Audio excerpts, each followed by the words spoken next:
No livro A Treliça e a Videira, o autor dá o exemplo de um pastor muito ocupado, que só tem tempo para discipular 2 pessoas.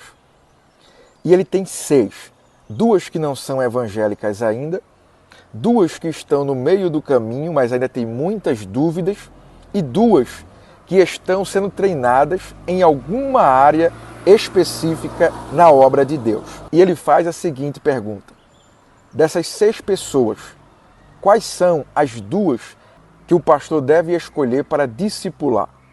Alguém pode dizer, as 2 que não são evangélicas ainda. Afinal de contas, ele precisa ganhar essas pessoas para Jesus. Isso seria evangelismo. Se o pastor cuidasse dessas 2, quem iria cuidar daquelas que estavam com muitas dúvidas? Ou quem iria treinar aquelas que já estavam sendo treinadas? Outra pessoa poderia dizer, então é melhor cuidar daquelas 2 que estão com dúvidas, já estão na igreja e precisam de discipulado.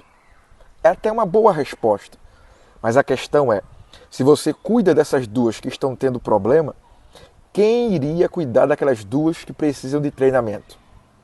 A resposta correta que o autor do livro dá é, o pastor deve discipular aquelas 2 pessoas que já estão em fase de treinamento.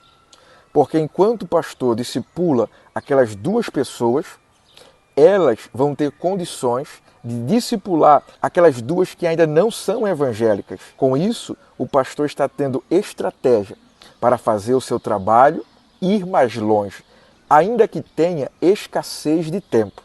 Ele discipula 2 e aqueles 2 serão capazes de discipular outros 2.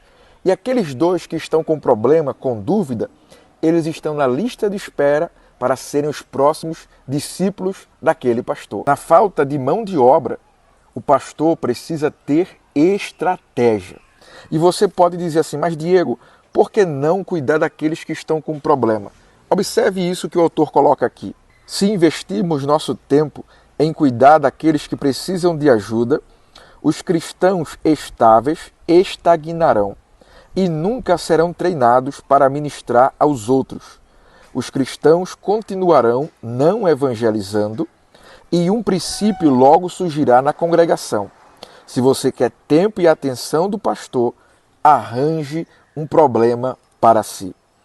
O ministério se tornará totalmente focalizado em problemas e aconselhamento, e não no evangelho e crescimento. Com o passar do tempo, a videira vai murchar. Se o pastor tiver os seus olhos apenas naqueles que estão com problemas, os crentes mais estáveis vão estagnar, isso é, não vão desenvolver. E aqueles que querem a atenção do pastor vão perceber que é só ter um problema que o pastor vai visitá-lo ou vai cuidar deles. Então é preciso que o pastor cuide daqueles que estão estáveis, para que aqueles que estão estáveis possam ajudar o pastor na obra do Senhor. Que Deus te abençoe.